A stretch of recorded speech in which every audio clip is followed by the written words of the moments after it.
माननीय सदस्य श्रीमती इकरा चौधरी जी।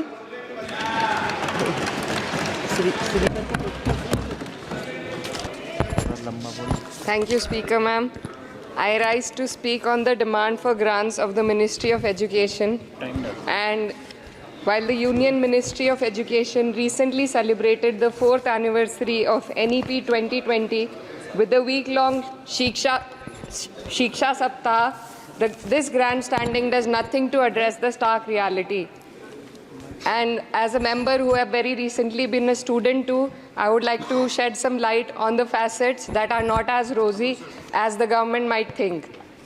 Despite NEP 2020's clear directive and the Kothari Commission's long-standing recommendation for 6% of GDP in education, the Ministry of Education's allocation is less than half of what has been recommended.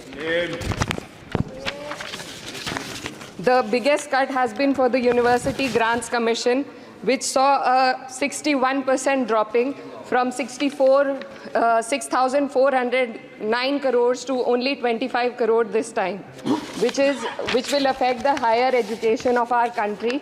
And in 2020, India's average learning adjusted years of schooling was 7.1 years, lagging behind countries like Mexico, Kenya, Sri Lanka, Iran, UAE, and even Palestine.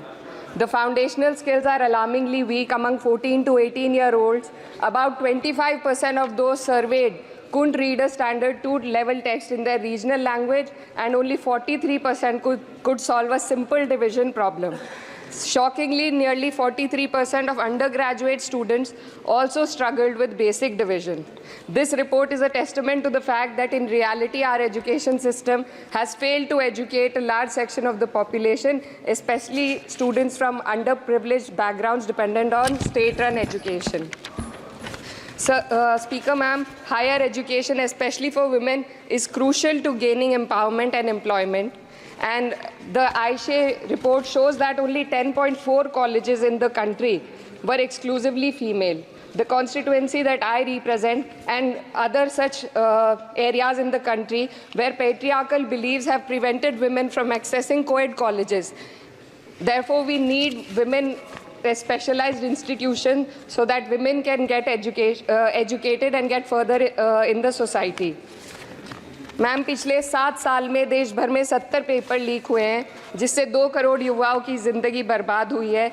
NEET, net और अन्य ऐसे paper leak से हमारे देश की परीक्षा कराने वाली संस्थानों की छवि पर गहरा धब्बा लगा है, और जिसके कारण देश के युवा का इस सरकार के निष्पक्ष परीक्षा कराने की क्षमता से भरोसा उठ चुका है। इसी के संदर्भ में NCRB की जो स्टूडेंट सुसाइड रेट है वो 7.6 हो गई है, ऐसा 2022 की रिपोर्ट में बताया गया था। Ma'am, similarly, the situation is for the NET and DU LLB entrance examination. The abrupt cancellation and the mismanagement of the NTA is a crucial issue that the government needs to look into. Ma'am, I would also like to bring to your attention the discrimination against minorities in this budget allocation, especially in the case of closure of the Maulana Azad Foundation. Despite the Prime Minister's vision of minorities progressing with Quran in one hand and computer in the other, this undermines efforts to boost educational opportunities. What we also need in today's time is quality STEM education, as outlined by India's National Education Policy 2020, and it is crucial for fostering critical thinking and preparing our youth for 21st century challenges. But, ma'am, only 18.4% schools have functional computer labs, and there's a significant gender gap in STEM enrollment, with only 28% of females compared to 36% males. While the government now promotes Digital India, it would do well to take a leaf from the Samajwadi Party's government under Akhilesh Yadav ji, which began distributing free laptops to class 12 students in 2012, effectively combating computer illiteracy and bridging digital divide in rural Uttar Pradesh. Educational freedom index में भारत की स्थिति काफ़ी हद तक खराब है, हमें निचले 30% देशों में रखा गया है. The intertwining of political agendas with Indian higher education has worsened under the current government. Key historical and scientific facts are being erased from textbooks to advance a certain kind of narrative.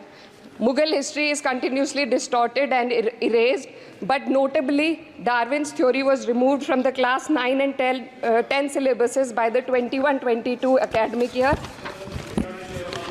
And the topic of evolution was completely excised from school textbooks. This distortion of educational content undermines academic integrity and damages India's educational ethos. Ma'am, when we are competing for in the world with first-class countries, we also need to look into why our students need coaching in spite of having schools and higher education and those funded by the government. The incident of 3 students dying in UPSC coaching has once again exposed the harsh reality, just a minute, man, and plight of a significant segment of our population. These young individuals, hopeful of securing government jobs, endure poor living conditions in places like Kota and Rajendra Nagar.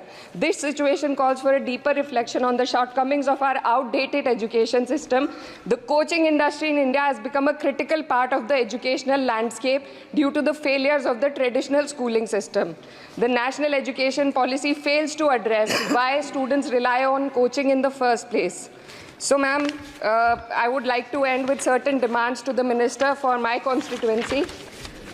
मेरे संसदीय क्षेत्र कैराना में आपके माध्यम से सरकार से मैं मांग करती हूँ कि विजय सिंह पथिक डिग्री कॉलेज कैराना में बीएड, LLB जैसे कोर्सेज शुरू किए जाने चाहिए, जिनसे युवा और महिला अपने रोजगार खुद ढूंढ सके।